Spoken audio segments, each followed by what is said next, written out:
तो क्या हाल चाल है दोस्तों। तो मैंने स्थिर विद्युतिकी के बारे में बात किया था फर्स्ट, जो कूलाम का नियम था, ठीक है। उसमें कूलाम का नियम क्या होता है, F बराबर K Q1 Q2 अपन R स्क्वायर। R क्या होता है, दो बिंदु आवेश के बीच की दूरी, ठीक है। तो उस चैप्टर में मैंने फर्स्ट इंट्रोडक्शन बात कर लिया था स्थिर विद्युतिकी इलेक्ट्रोस्टैटिक में। अब हम सेकेंड वीडियो में ये बात करेंगे कि गुरुत्वाकर्षण बल और विद्युत बल में क्या, विद्युत बल में समानता, ठीक है। कहने का मतलब ये है कि गुरुत्वाकर्षण बल और कूलाम के बल में क्या असमानता है, क्या मतलब सिमिलरिटी है, ठीक है। तो सिमिलरिटी एंड डिसिमिलरिटी देखेंगे, ठीक है। जैसे गुरुत्वाकर्षण बल केवल आकर्षण बल प्रकृति का होता है। जो गुरुत्वाकर्षण बल होता है वो किस प्रकृति का होता है, केवल अट्रैक्शन फोर्स का होता है। गुरुत्वाकर्षण बल वहाँ पर लगता है अगर जो दो पिंड है और उन दोनों पिंड को r दूरी पर रखा गया है। किस दूरी पे, r दूरी पे रखा गया है, तो उनके बीच जो बल लगेगा एक गुरुत्वाकर्षण बल लगेगा, जो F बराबर होता है Gm1m2/r स्क्वायर, ठीक है। तो जो गुरुत्वाकर्षण बल होता है इसमें केवल आकर्षण होता है, बल्कि जो कूलाम बल होता है यानी कि स्थिर वैद्युतिकी बल होता है उसमें आकर्षण बल और प्रतिकर्षण बल दोनों होता है। क्योंकि प्लस प्लस के साथ जब होगा तो प्रतिकर्षण बल होगा, जब प्लस माइनस होगा तो आकर्षण बल होगा, ठीक है। और सेकेंड पॉइंट क्या था, गुरुत्वाकर्षण बल की जो सामर्थ्य होती है स्थिर विद्युत बल से कम होती है। कहने का मतलब ये है कि जो गुरुत्वाकर्षण का बल होता है यानी पावर होता है, इंटेंसिटी होती है, उसकी जो क्षमता होती है स्थिर वैद्युतिकी से कम होती है, लेकिन वो अधिक दूरी पर रखे जाते हैं। कौन, स्थिर वैद्युतिकी बल नहीं, गुरुत्वाकर्षण बल अधिक दूरी पर यानी अधिक परास पर रखे जाते हैं, लेकिन परास ज़्यादा होती है। परास ज़्यादा किसकी होती है, गुरुत्वाकर्षण बल की, ठीक है। तो हम आगे बात करते हैं स्थिर विद्युत बल पर माध्यम का प्रभाव।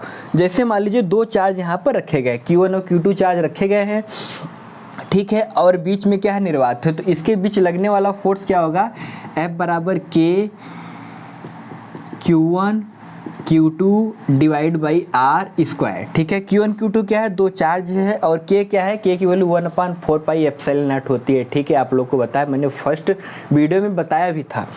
एंड अगर इसमें कोई हम मीडियम डाल दे रहे हैं, कोई हम अलग से पदार्थ डाल रहे हैं, तो उस समय क्या होगा, उस समय उसकी स्थिर वैद्युतिकी बल यानी दो चार्ज के बीच की बल क्या होगी, तो क्या होगा वो बेसिकली, मान लीजिए हम माध्यम क्या डाल रहे हैं, माध्यम ER डाल रहे हैं, तो क्या होगा वो ER से डिवाइड हो जाएगा। ER से क्या हो जाएगा, F K Q1 F medium equal to K Q1 Q2 divide by R square into ER, ठीक है। तो आप यहाँ पे देखेंगे कि जो F मीडियम हमारा आ रहा है, F मीडियम जो हमारा पे यहाँ पे आ रहा है F मीडियम, ये मीडियम कौन सा है, जब दो चार्ज के बीच कोई हम पदार्थ को डाल दे रहे हैं तो उस समय हमारा स्थिर वैद्युतिकी बल क्या होगा। यहाँ पे आप देखेंगे इतना, ये क्या है, F वैक्यूम है, यानी कि निर्वात में इसका स्थिर वैद्युतिकी बल है। तो मैं F मीडियम को लिख सकता हूँ F vacuum divide by ER, ठीक है, ER। अगर एक केस मान लेते हैं, एक केस हम मान लेते हैं कि ER की वैल्यू, किसकी वैल्यू, ER की वैल्यू कुछ ग्रेटर देन क्या हो जाए, 1 से बड़ी हो जाए, तो F मीडियम क्या होगा, F मीडियम क्या हो जाएगा, F मीडियम जब ये वैल्यू बढ़ेगी तो जाहिर सी बात है कि ये तो सिंपल सी बात है घटेगी, तो F मीडियम क्या हो जाएगा, डिक्रीज हो जाएगा, ठीक है।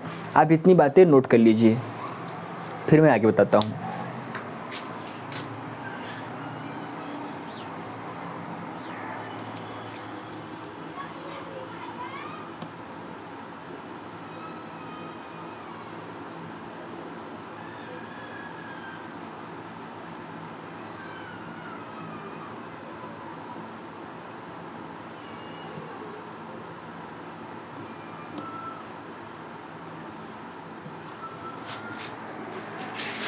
नोट कर लीजिए इसे आप।